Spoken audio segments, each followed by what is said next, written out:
મારી વિનંતી છે વેપારીને કે જોડાજો રેલીમાં મામલતદાર સાહેબમાં આવી રીતે પત્ર આપવાનું છે કે અમને વગર જિલ્લો આપો.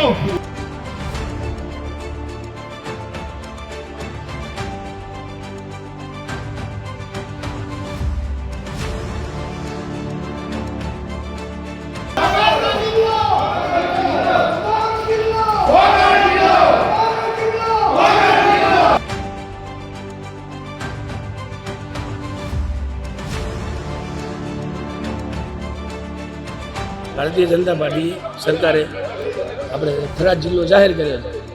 અમને ભાભર શહેર અને ભાભર તાલુકો અમને અનુકૂળ નતા હોય એ નિમિત્તે અમે રેલી કાઢી. જ્યારથી બનાસકાંઠા જિલ્લાનું વિભાજન થયું છે ત્યારથી હવે વિરોધ દિવસે ને દિવસે વધી રહ્યો છે. જો કોઈ 2 કે 4 લોકો કે કોઈ વિપક્ષી નેતાઓ વિરોધ કરતા હોય તો સમજાય કે રાજનીતિ કરી રહ્યા છે. પણ હવે તમે જેમના માટે જિલ્લો જાહેર કર્યો છે, ખેડૂતો હોય, વેપારીઓ હોય કે ત્યાંના નાગરિકો હોય, જો કદાચ એમને જ જિલ્લો ના મંજૂર હોય તો પછી આ જિલ્લાનું વિભાજન ફરીથી કેમ ના થઈ શકે. નમસ્કાર, આપ જોઈ રહ્યા છો ન્યૂઝ રૂમ ને આપની સાથે છું કૃણાલ આહિર. બનાસકાંઠો વિસ્તારની દ્રષ્ટિએ ખૂબ મોટો વિસ્તાર અને કેટલાય વર્ષોથી આ લોકોની માંગ હતી કે બનાસકાંઠાને એક નવો જિલ્લો આપવામાં આવે અને એ માંગ સ્વીકારી પણ ખરા. અને બનાસકાંઠાનું વિભાજન કરી વાવ થરાદને નવા જિલ્લા તરીકે જે સરકારે જાહેર કર્યો અને આ જિલ્લાને જાહેર કરવાની સાથે જ વિરોધ એટલો વધી રહ્યો, પછી ધાનેરા હોય, કાંકરેજ હોય કે પછી દિયોદર હોય કે પછી ભાભર હોય, અલગ અલગ વિસ્તારની અંદર લોકો વિરોધ કરી રહ્યા છે. ક્યાંક એવી પણ ચર્ચાઓ થઈ રહી છે કે કોઈ 1-2 રાજનેતાઓના ઇશારે જિલ્લો જાહેર કરી દીધો છે. પણ આ વાત કેટલી યોગ્ય એ સમજવા જઈએ તો ખરેખર જો સરકાર લોકોની માંગથી જિલ્લો બનાવતી હોય, લોકોને જરૂરિયાત હોય જિલ્લાની, તો પછી એ વેપારીઓ હોય, ખેડૂતો હોય કે ત્યાંની જનતા હોય તેમને ફાયદો થાય તેવી રીતનું વિભાજન કરવું જોઈએ, ન કે કોઈ 2 કે 4 રાજનેતાઓના ઇશારે.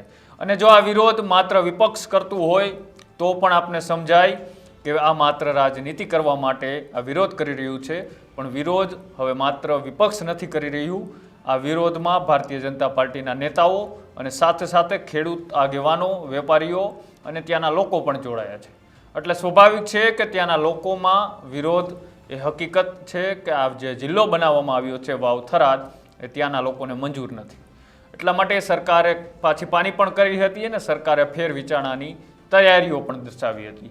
તેમ છતાંય હજી આનો કોઈ પણ નિર્ણય આવ્યો નથી અને હજી નિર્ણય ન આવતા એના એ દ્રશ્યો બનાસકાંઠામાં છેલ્લા કેટલાક દિવસો ત્યાં જોવા મળી રહ્યા છે.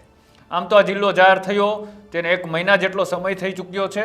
તેમ છતાંય હજી સરકારે નિર્ણય નથી લઈ શકી કે વાવ થરાદ જિલ્લો રહેશે કે પછી એમાં કોઈ ફેરફાર કરવામાં આવશે.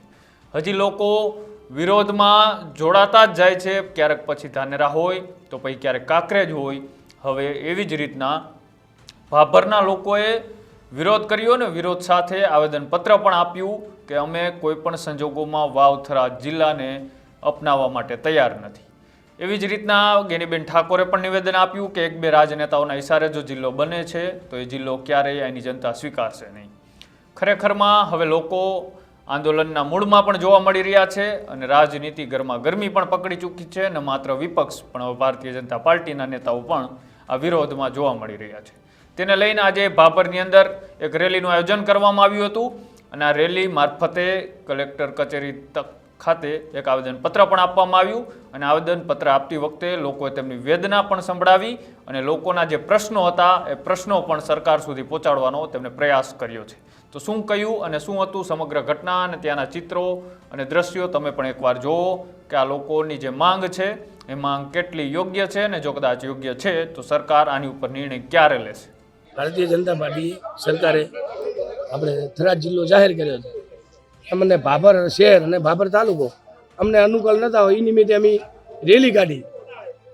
રેલી રૂપે લોકો ઓછા જોડાયા. તમે વેપારીઓનું સમર્થન માગ્યું, લોકોનું સમર્થન જેટલું જોઈએ એટલું મળ્યું કે કેમ આવ્યું? એ જે સમર્થન જે મેં માગ્યું હતું ને મેં નોમ લખ્યા હતા એ તો મેં એમાં લખ્યા હતા કે એમને મોટા કરવા માટે આવે એની જે ના આવે એની જે. અત્યારે જે લોકો તમે ઓછા જોડાવાનું એનું કારણ બતાવો. અત્યારે ભાભર શહેરની અંદર અને ભાભર તાલુકાની અંદર અત્યારે ભારતીય જનતા પાર્ટીની એટલી દબણ છે કે એના કારણે ભાવ ભારતીય જનતા પાર્ટીને જિલ્લો લાભો છે. બરાબર, બધું લાભો, પણ એક નેતાના કારણે થોડા દબાય છે. એટલે અત્યારે નાના મોટા ધંધા છે કોઈ આડા આવલા, એટલે એના કારણે બી એટલે અંદર કોઈ બહાર આવતા નથી. અને ભારતીય જનતા પાર્ટીના જે આગેવાનો ભાભર શહેરના છે એને 2 દાડા ચેડે એવો વિરોધ કર્યો, એવો વિરોધ કે વગર જિલ્લો ના બનવો જોઈએ. અત્યારે વગર જિલ્લો છે એમનો સંતનો ભારતીય જનતા પાર્ટી વિરોધ કરે છે. અત્યારે આમ વિકાસ કહે છે, શું અમારે ભાભર વગર જિલ્લો બને, ભાભરને સમાવેશ કરે, એ શું વિકાસ નથી? ભારતીય જનતા પાર્ટી વિકાસની વાતો કરતા હોય. આજે કઈ રીતનું કાર્યક્રમ હતો? અત્યારે કાર્યક્રમ એવો હતો કે ભાઈ અમારે રેલી કાઢી, આવે એની જે, ના આવે એની જે. અમારું તે ભાભર શહેરથી અંદર રેલી કાઢી લાઠી બજાર તિરુપતિ અને મામલતદારશ્રીને આવીને પત્ર આલી અને અમે રજૂઆત કરી છે કે સરકારમાં અમારી રજૂઆત મેળજો, અમને વગર જિલ્લામાં સમાવેશ કરે, નહીતર અમને પાલનપુર જિલ્લામાં રાખે. આ મારી માગણી. બનાસકાંઠા જિલ્લાનું વિભાજન થતાં લોકોમાં એક માગણી ઉઠી છે કે વગર જિલ્લો બને.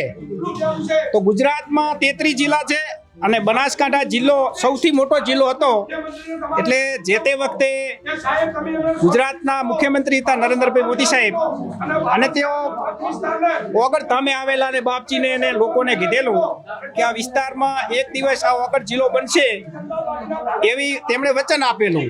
અને એના પછી થરાદ જિલ્લો બનાવવામાં આવ્યો અને વિભાજનથી થરાદ જિલ્લો બન્યો. એટલે ધાનેરા હોય, કાંકરેજ હોય, દિયોદર હોય, બધા વિસ્તારોમાં રાડ ઉઠી છે કે જિલ્લો બનવો જોઈએ તો વગર જિલ્લો બનવો જોઈએ. આ વાત લોકોમાં હતી. આજે ભાભર તાલુકે પણ વિરોધ નોંધાવ્યો છે. ભાભરની તમામ જનતા હોય, ખેડૂતો હોય, વેપારી હોય, ખેત મજૂર હોય, પશુપાલકો હોય, તમામ જનતાએ ગુજરાતના મુખ્યમંત્રીને રજૂઆત કરી છે. મામલતદાર સાહેબને આજે આવેદનપત્ર આપ્યું છે ભાભર ખાતે, અને લોકોની માગણી છે કે વગર જિલ્લો બને અને દિયોદર તેનું વડું મથક બને. આના માટે ખૂબ માગણી છે લોકોની. તો વહેલામાં વહેલી તકે ગુજરાતના મુખ્યમંત્રી વગર જિલ્લો જાહેર કરે. થરાદ સામે અમારે કોઈ વાંધો નથી, પણ વગર જિલ્લો બને તેમાં કાંકરેજ, દિયોદર, ભાભર નવો તાલુકો બનાવે. થરા અહીંયા પહેલેથી જ રાધનપુર, સાંતલપુર આપણા વિસ્તારના હતા, તો એમને પણ અહીંયા જોડે. આ વાત અહીંયા સરકારના મામલતદાર સાહેબના માધ્યમથી સરકાર સુધી ને મુખ્યમંત્રી સુધી પહોંચે અને વગર જિલ્લો વહેલી તકે બને તેવી સદબુદ્ધિ સરકારને આપે વગર બાપા. એ જ. જય હિન્દ, જય ભારત. જે રીતના લોકો વિરોધ કરી રહ્યા છે તેમનું કહેવું છે કે ભારતીય જનતા પાર્ટીના અમુક નેતાના ઇશારાએ લોકોને દબાવવામાં આવી રહ્યા છે. તેને લઈને લોકો હજી ખુલીને બોલવા તૈયાર નથી. અને જે વિરોધના કરનારા લોકો છે તે ખરેખર કોઈ પક્ષ સાથે જોડાયેલા નથી. અને અમે જે વિરોધ કરી રહ્યા છે અમારા વિસ્તારની માંગ માટે કરી રહ્યા છે. જો સરકાર અમારી માંગ પૂરી નહીં કરે તો આગામી દિવસોમાં તેમનું પરિણામ પણ અમે બતાવી દઈશું. તો તમને શું લાગે છે, છેલ્લા કેટલાક દિવસોથી આજે બનાસકાંઠામાં વિભાજનને લઈને જે વિરોધ ચાલી રહ્યો છે એ વિરોધ ઉપર સરકારને ફેર વિચારણા કરવી જોઈએ કે નહીં, એ અમારા કોમેન્ટ બોક્સની અંદર અચૂક જણાવજો. આવા જ અહેવાલો જોવા માટે અમારી યુટ્યુબ ચેનલ ન્યૂઝ રૂમને આજે જ લાઇક કરો, શેર કરો અને સબસ્ક્રાઇબ કરો. નમસ્કાર.